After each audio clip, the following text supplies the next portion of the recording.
Good morning. Oh, that's a bit crazy, isn't it? Good morning, good afternoon, and good evening wherever you might be tuning in from. I am super excited to be here today on this Wednesday's Caff-AI Chat. And I open every live with the saying good morning, good afternoon, and good evening because again, I do think it's so super cool that we can all view in and come together and have these discussions regardless of where we are in the world today. So again, I'm super excited that you are here. I am thankful that you have taken the time out of your day to join us. This week, I have been trying to mix it up a bit and have been including some of the recordings that we've done. So yesterday, I live streamed a recording with someone that I had really wanted to engage with and have her on the show. But because she was in Australia, it was a little bit hard to find a time where we could do that based on when I normally did my live stream. So we recorded our session and I lived it yesterday on the Celevators. Today, I'm going to go back to, I wanted to spend today doing that again, testing it out.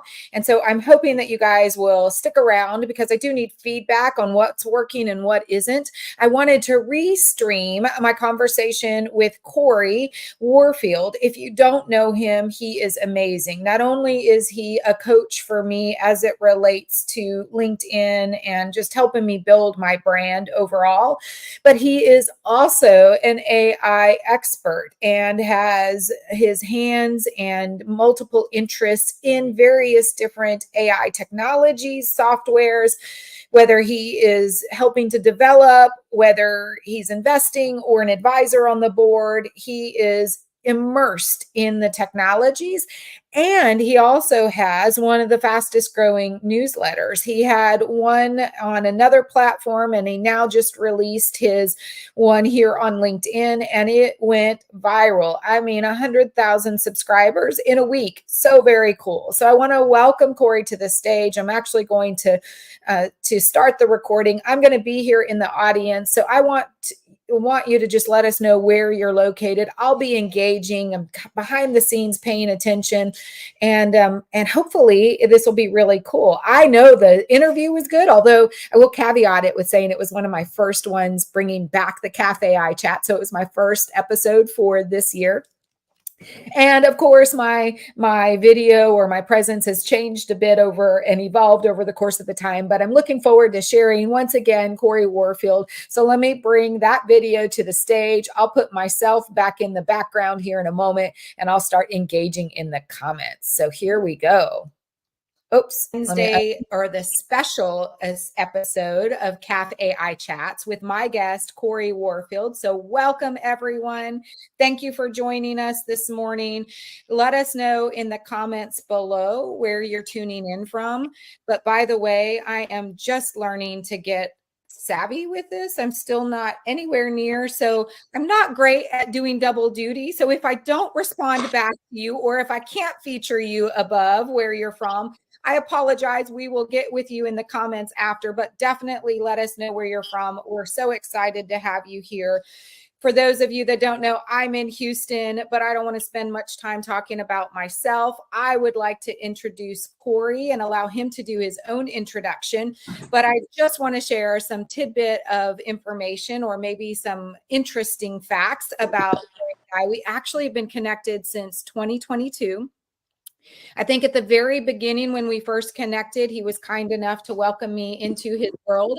I I engaged more in the comments below.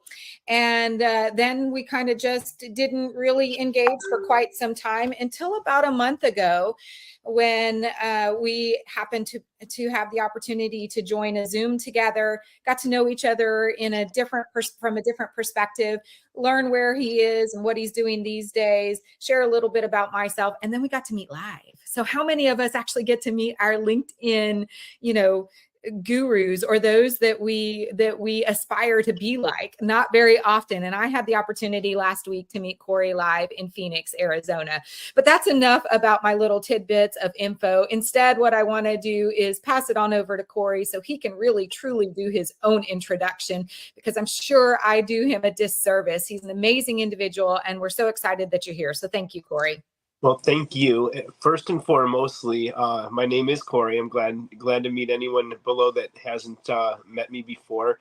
But Denise and I actually met on a Zoom call because LinkedIn recognized us both as top voices in their top voice program. And so those of us that had been bestowed that award were there. And I think, there were a couple people and some murmurings on both sides. Like, how do some people with so few followers have this top voice badge, and how do some people with so many followers, because a lot of the people with a lot of followers on LinkedIn kind of just put out garbage. And right, but so now I've got this big following on LinkedIn. Denise will have a huge following soon, but kind of falls into the former of the two categories. And so afterwards, we just kind of reached out and we're like, "Wow, that's cool." And I was like, "Yeah," we were kind of talking about why we would have got these badges. And it turns out Denise is recognized by LinkedIn and her audience as being one of the top voices in the world in sales. And it's interesting when you look at the sales that she did in her career with technology. When we were talking, Denise, you still know some of that tech, like 20 years later, like the back of your hand. But it is interesting. It feels like tech that you haven't sold. You're just starting to get into the, like the StreamYards and all of that, because I don't think you ever sold StreamYard. But so similarly to Denise being one of the top voices in sales, I've kind of emerged as one of the top voices in AI on the platform. And almost 10 years ago, I started my first tech company. We used machine learning and deep machine learning to help use data to make the restaurant scheduling both compliant and more efficient. And, so I've been in that world for quite some time as well, mostly on the founder side, sometimes on the advisory or the investor side as well. And I have my own project right now in generative AI. I've got a newsletter that's our stats show it as the fastest growing AI newsletter in the world. Fastest growing weekly AI newsletter in the world from the data that we've aggregated.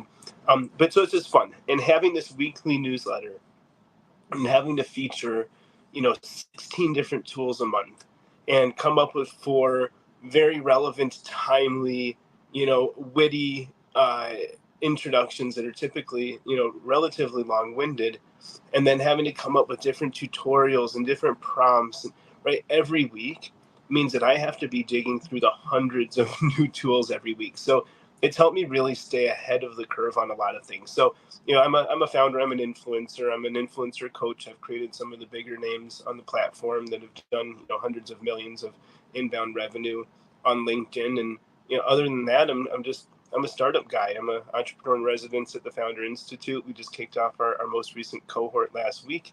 Been with them for almost a decade as well, and I'm just glad to be here. Awesome. There's a wealth of information there that I actually want to dive a bit deeper on when we get to know you a bit more in the latter half of this. But I'd like to kick this off. Caff-AI Chats was really created and just brought back as a means to talk about some of the AI in the news, because I think when most people, not you and I necessarily, but when most of us think of AI, we think of generative AI, and AI is so much more than just Chat GPT, as we know. And I think it's so important for us to really share with our audience what is truly happening beyond just Chat GPT. Because if we, I'm a firm believer, I am an AI enthusiast, but I do believe that if we are not knowledgeable and aware, we are not going to be engaged. And the less engaged we are, the more that we have a potential for AI to really do more bad than good. And so having these conversations, I think, really is what helps create this awareness, allows us to be more knowledgeable, and therefore allows us to be much more engaged in hopes that we are affecting change, that we are part of that trajectory of AI rather than allowing AI to just go off on its own, and that we're leveraging it for the good rather than just the bad. So I want to kick us off. Cory, you've got a newsletter. This is super timely because your newsletter goes out today.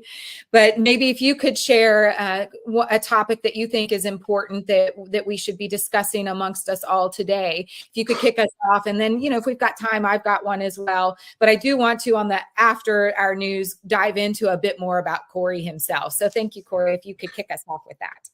Absolutely, and thank you. So, a lot of people have seen Sora that just came out from OpenAI, effectively text to video, next generation from anything we've seen. It can make anything look incredibly real, even hyper real. And so we see things like 11 Labs replicating anyone's voice, right? And they just actually made that something that creators can monetize. But as we see technologies that can bring any of us to life digitally and put our voices to it and potentially get us a bunch of artificial engagement on platforms with fake voices and videos of ourselves, it's really scary stuff. And we see a company out of Brazil where someone impersonated a CFO using AI, got the right people on a video call. The AI fooled them all, and they wired him $20 million. Right? We just saw someone use AI to generate a fake driver's license, use that for a bunch of stuff, including stealing a bunch of crypto. And what I think people might not see coming is quantum computing and quantum AI, which is neither ones nor zeros. It's everything in between. It is unlimited potentiality. We're seeing some of the new agents like Multi-On that can do things like cancel subscriptions that you have, or delete new emails that you don't need, or use your credit card to book a reservation and pay for it. But so now we think about, if AI can create fake IDs, fake videos and voices, getting on voice calls, if it can access things like our social media and our credit cards, even without us wanting to, we can see very quickly how this could ruin lives and this could ruin humanity. And, Bill Gates recently said that he's not worried because technology can be the cure or the saving grace to technology. I'm totally with him on that. To me, the technology that keeps everything on the rails, and you've heard me say this live in front of an audience, is blockchain. I think everything that is generated by AI, not generative AI, but everything AI comes up with and outputs, needs to be recorded on an immutable ledger, a trustless ledger where we don't need to, hope or assume that people are doing the right thing, where things cannot be changed retroactively.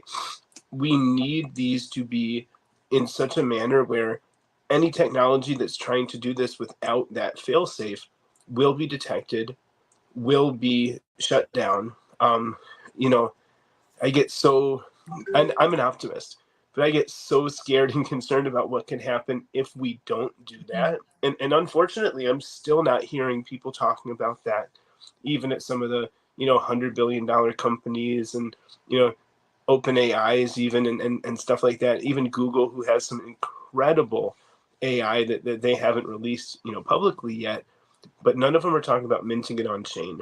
And they're talking about watermarks, but right, watermarks are something you can get around even if it's digitally embedded. So that's kind of my theme, and that's what I've been beating the drum on and screaming from the rooftops. Well, and I think that's, no one wants to talk about the doom and gloom of AI, right? The reality is, though, there are some negative implications if we aren't actually actively embracing it with, I would say, caution, maybe not open arms, but if we're not effectively embracing it in some form or another, and actually, it's almost like that fear, out of sight, out of mind. If you don't ever touch it, if you don't ever have to manage to it, you think it's going to do, you don't have to worry about it. But the reality is, when we live in this out of sight, out of mind mentality, there is so much more that it can do that in which we see negative implications for, in which you just use some examples. You showed us some examples of that. But for those of us, because I think blockchain is really interesting, when I think of, or originally before you and I started to have conversations, I always associated blockchain with crypto. But it's not necessarily just crypto, right? So Cory, maybe you could share, I know you talked about it being trustless and it's this place, but maybe for those that have no idea what blockchain really is and they associate it primarily just with crypto, how would you describe blockchain in the most simple terms that someone else could understand? Yeah, I think what's important to understand is that crypto is a thing. It's an asset. It's right. It's a thing. Blockchain is just a technology. Blockchain is not a thing. And blockchain is the technology that enabled crypto to become a thing. But there are at least 1,000 other use cases for blockchain right now that have zero to do with crypto. So I think people need to learn how to completely bifurcate the two. When they hear crypto, that's cryptocurrency. It's an alternative to fiat currency. It's a digital store of some type of wealth, often not backed by anything, but that's crypto. It's just short for cryptocurrency. Blockchain has nothing to do with crypto except for that it's a technology that empowers it. It wouldn't be possible without it. So, what is blockchain?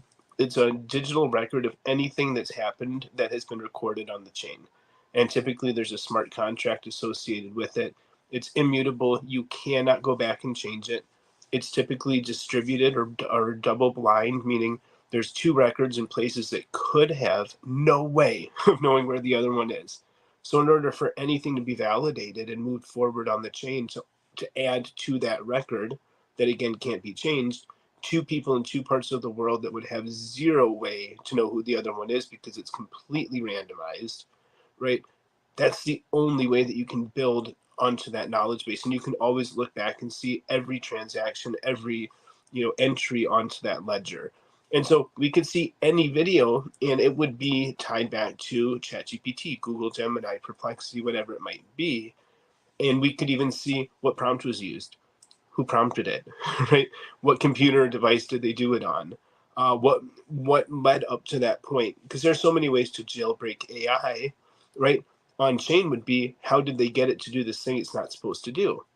Or on chain with smart contracts, it wouldn't let it do anything it's not supposed to do. And so you have this kind of chain of command.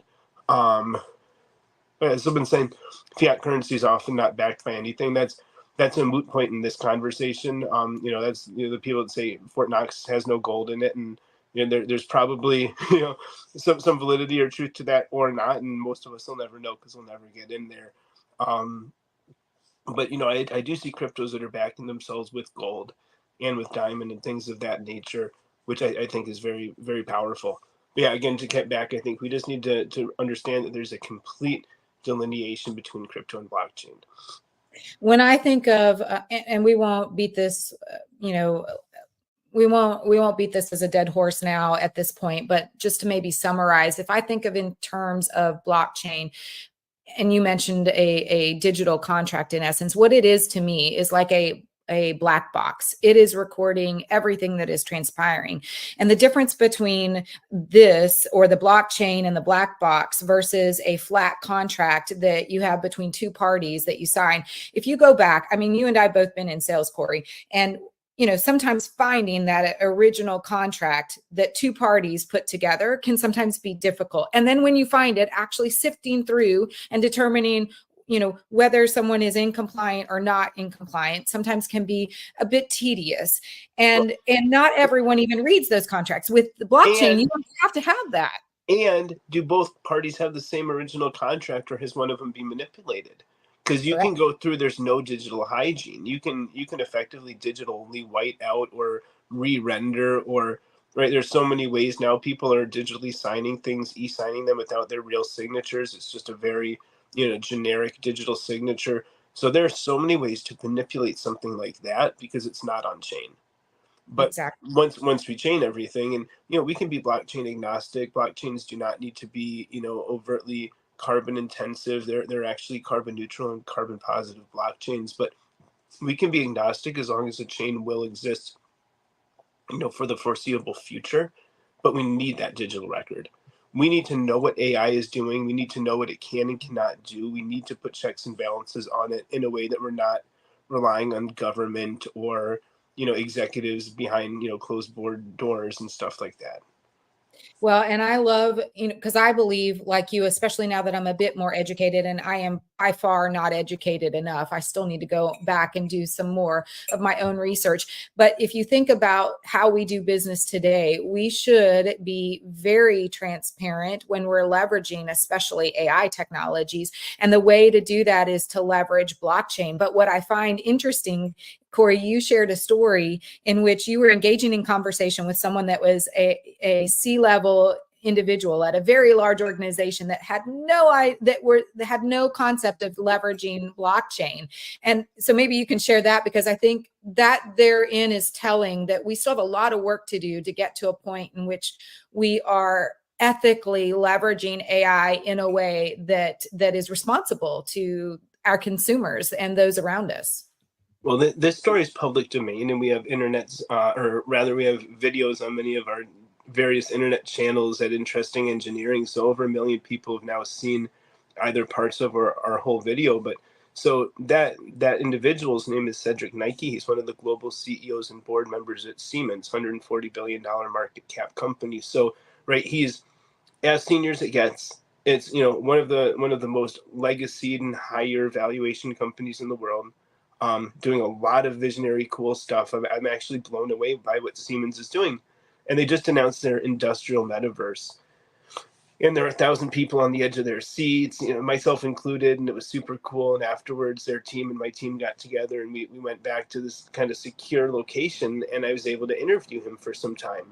And, you know, I started off Cory being Cory, but after just a minute, I said, you know, myself coming from kind of the Web3 metaverse world and having built stuff in 3D and, you know, kind of skating to where the puck is going, I have to imagine when I hear metaverse that you're building this on chain, and you're thinking about tokenizing it.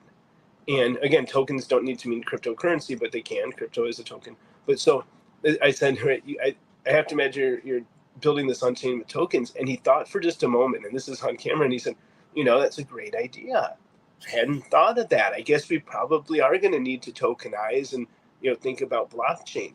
But they're talking about doing things like cancer research and building military grade vehicles and weaponry, all using this industrial metaverse.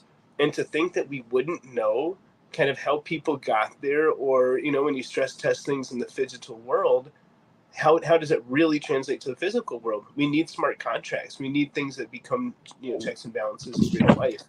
And so I was really glad that he seemed so receptive to that concept. But at the same time, I mean, they have phenomenal think tanks and executive leadership and brilliant engineers and technologists and futurists on their team of, you know, tens of thousands of worldwide employees or more. And for that not to have been, you know, just Top of mind. yeah. And, you know, to take it in a different step, generative AI is phenomenal, but it's said to have the capability of reaching IQs in the millions. And even if we say that's a gross, you know, exaggeration, and that they may only reach an IQ of 10,000, that's I mean, the human IQ is, you know, around 100, right? 140, 160 is like, you know, Einstein level. And so to think of robots now, and we're able to 3D print organs that human bodies will not reject. Now we think about they're 3D printing human brains, although they don't necessarily know what that means. You think about bulletproof, stronger than steel robots, right? Androids, humanoids, with 3D printed organs in them and superhuman intelligence with IQs into the thousands. And, you know, now we're seeing some of these being able to do things like fly, right? And, you know, some of these materials, Google DeepMind has created, you know, the potential for 250,000 new materials, some of which can give, you know, unlimited power. Others are, you know, harder than anything on Earth. But so you think about these being able to fly and being bulletproof and having human intelligence and organs that, you know, enable them to, you know, keep going, and potentially with, you know, materials that generate unlimited energy. And if we don't have checks and balances on what they can and can't do, and if we don't know, you know, what each one of these is doing and even thinking at any given time, then it's really hard for we humans to stay ahead of that curve. You know, probably impossible mathematically. But if Yes. everything's on chain, and if everything is with smart contracts, and if we're able to really put these guardrails in place, we have very little to worry about. And so I think it's existential. I think it's of the utmost importance, but I do think that this is a viable solution. Well, and I think this is a really important topic that if you don't know enough about blockchain, you can always follow Cory. And we'll talk about how to connect with him at the end, but really do some homework on this, because I don't think this is just the wave of the future. This is a necessity for us to implement so that we ensure that as individuals and as part of organizations, that we are holding ourselves accountable and that we have a means with which to allow others to hold us accountable as well. Because the reality is we've got to stay ahead, and we're not going to be ahead of the curve. So I was about to make a statement that can't ever be true at this point, but I do think we need to try to get as close to ahead as possible, at least be in the rat race along with the AI technologies as they're being released. But you know, let's move away from blockchain, because not everyone loves the idea, nor are they super excited about or they're just not educated enough to fully grasp. Let's talk about some fun stuff in AI. I mean, you have an amazing background. You didn't actually even start with AI. So maybe before we move on to another AI topic, let's really understand a little bit more about you, because you and I have I wouldn't say an interesting background together, but we both have been in the restaurant industry before, and you have an interesting beginning where you started and how you've gotten here, which I think is inspirational to us all. And so if you could share a little bit about that, and then I think it'll really navigate us towards our next quick topic on AI.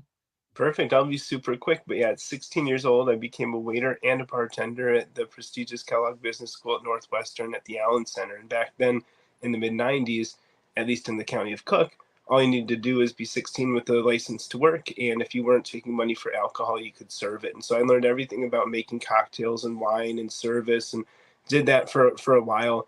Went to college, hated it, and dropped out.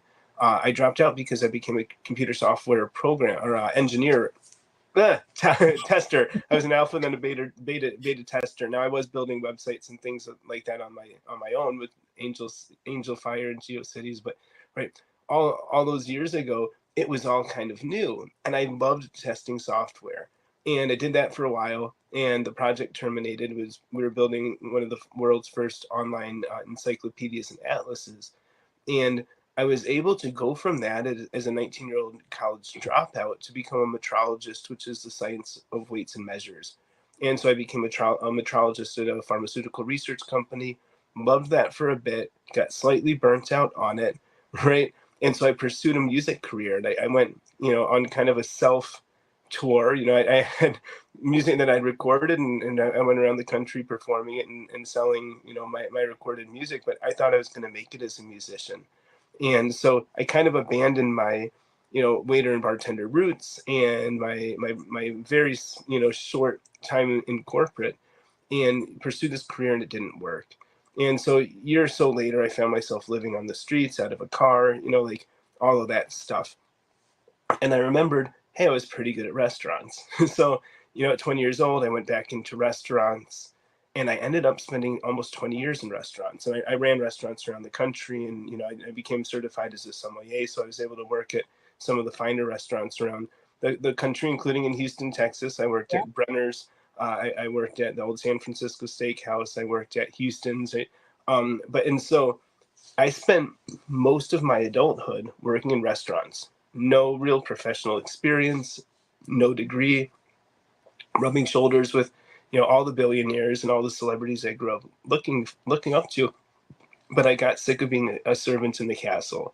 And more so, I got really frustrated that restaurants aren't run properly or adequately when all the data existed to run them perfectly. So, I kind of caught the entrepreneurial bug. I started to study data analytics, things of that nature. Was able to bootstrap a company that we got to market. And then ultimately, we raised quite a bit of money for it, and we were able to get national scale for that software company. Again, for those just joining, it was in the machine and deep machine learning space, which kind of, is part and parcel with AI. So 10 years now as an entrepreneur, scaling companies and, getting companies funding, starting my own companies. I have my own AI company in the music space right now, but it's been an interesting ride for sure. Well, thank you for actually being vulnerable and sharing parts that sometimes could be scary to share with others. I think that story altogether, whether you take the bits and pieces, every piece of that story, and then all together, are really what I think is so inspirational. So to sum that up, you came from not a technical background. You started out in the restaurant world. You then were able to break free and go on this music tour, as we want to call it, right?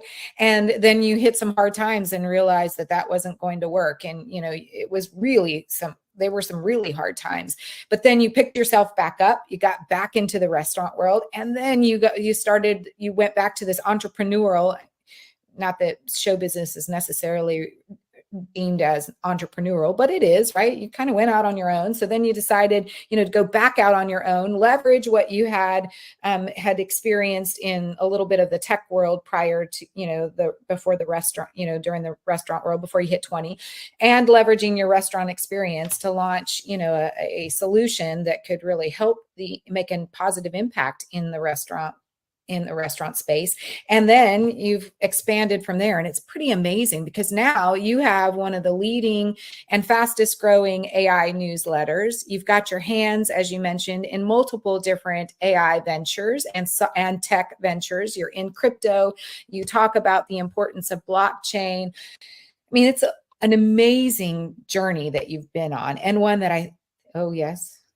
I'm not in crypto. I can't stand it. I don't get it. I think soon there will be a use case. I think decentralized currency, digital currency is absolutely important. But when I see stuff happening at, FTX and things like that, and all the rug pulls and all the wallets and how frustrating they are, I've probably lost at least $50,000 worth of crypto with wallets Wow. I can't access, or companies that ended up just crashing and burning because they didn't dox their executives and they had no clue what they were doing, and they put all the real money in their pockets. And I think that's the Wild West. My partner at the Launchpad I co-founded is a big, they call themselves degens for degenerates, but I have a lot of friends in crypto. I have some good friends that have made many millions, and I'm connected to the largest Bitcoin holder in the world, who I admire quite a bit. But I myself, although I hold a lot of crypto, I'm over it. You know what I mean? It's not there yet. In my mind, it's not ready for adoption. I like that because I have not adopted it. So I'm glad that you say that, because then I'm not really behind the times.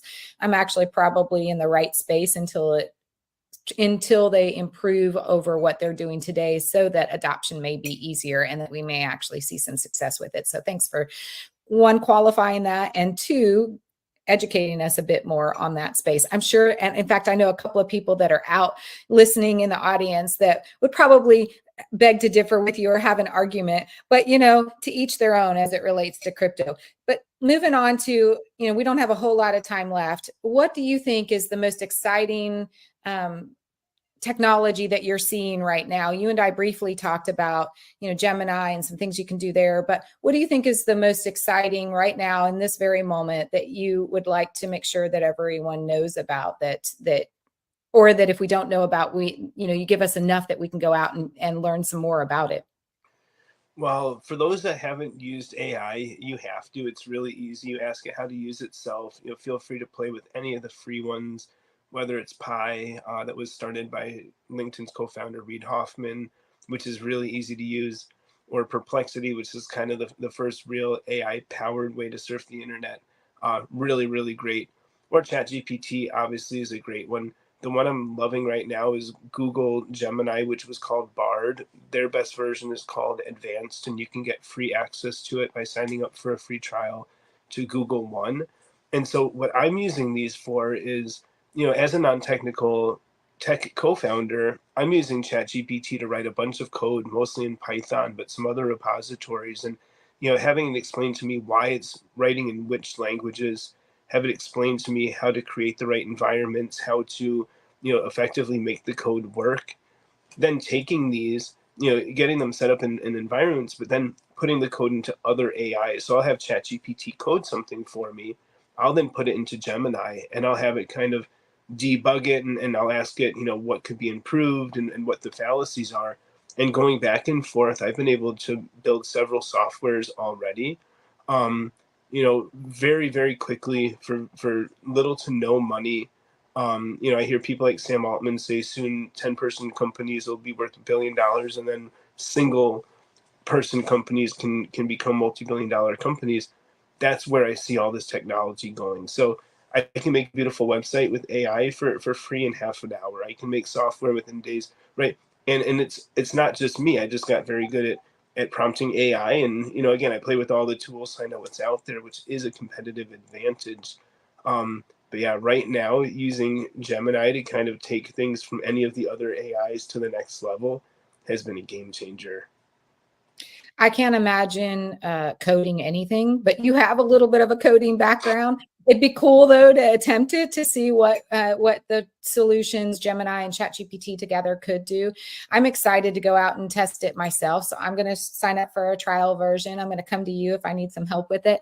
But I think we're in some exciting times right now. AI can do so much. If you look at the advancements that we've had as it relates to healthcare and how we're able to print, specifically in healthcare at CES, I think it was the heart that will enable you to replicate someone else's heart and actually do surgery on it. And lungs, and they've actually 3D printed lungs that the human body has accepted and not rejected. There are humans that have artificially 3D printed organs right now.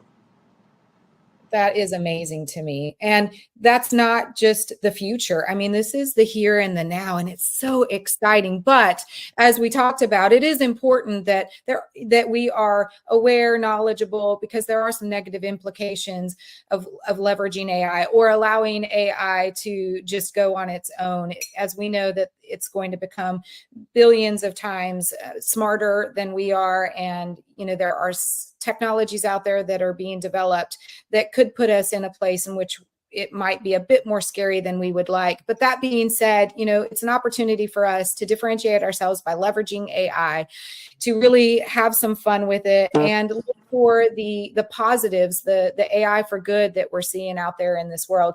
Cory, AI is one part of what you do. You mentioned also that you help influencers. I want people to really get to know how they can work with you or engage with you. So maybe share a little bit about, you've got AI businesses, you are invested in other companies, you sit on boards, you do a multitude of various different things. But the one that those of us on LinkedIn are here listening to, that are listening to you, what do you think would be the most exciting that you do that you could help the LinkedIn users of today?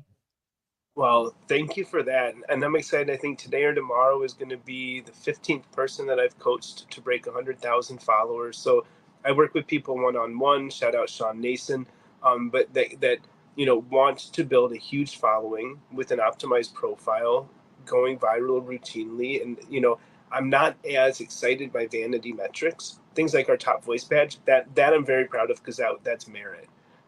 But, I barely care that I have a 500,000 followers unless they make me money, and thank God they do, right? And so that's what I work with people on. How do we get big followings? How do we go viral? How do we optimize your profile? But most importantly, how do we use that to fill pipelines with inbound leads? How do we then make sure that we're vetting and qualifying those so that we can convert, then fine tune kind of that conversion percentage and have it all happen on LinkedIn? And so I will be launching a group cohort probably in the next 6 months. Probably in a similar time frame, I'll be launching an AI powered avatar of myself, a virtual coach that will be very good. That's why it hasn't been launched yet, although it exists, but it will be very good. That said, I don't think an avatar of me or even a group session or cohort with me can effectuate what I can do one-on-one with people. That's where I can stamp my name and say, might take us 3 months, which Nora Agbakuman in Nigeria got 100,000 followers in 3 months with me. It might take us a year and a half, like it has with Sean Nason. But my goal is to see everyone that I coach have 6-figure followings, 100 million plus views, and use that to be able to bring in more than $1 million of inbound revenue. And, there's a lot of validation behind that. There's, over 100 recommendations at the bottom of my LinkedIn profile. People can look at my content. It goes viral virtually every day. Although yesterday was anomalous. Yesterday, I think I'm only about 97 likes. So if anyone's watching this and wants to help my ego today, go and give me a like on yesterday's post. And I'm really being facetious. Yeah, I love working with people one-on-one. I only take on a couple people at any given time. I actually had to tell someone no. Was it this week? Late last week, I had to tell someone no because they're trying to do exactly what you do, Denise. And it's like, no, right? There's not going to be 2 of those people in my community or that are blowing up on LinkedIn. So, I wish them all the best. But yeah. Well, and I can attest to, because Cory has been so kind to work with me, and we just started our journey. But even in the short amount of time that we've worked together, I can attest to his being really invested in your success. And he doesn't believe in the vanity metrics. What he does believe in is getting your voice out there, and he's the best at doing that.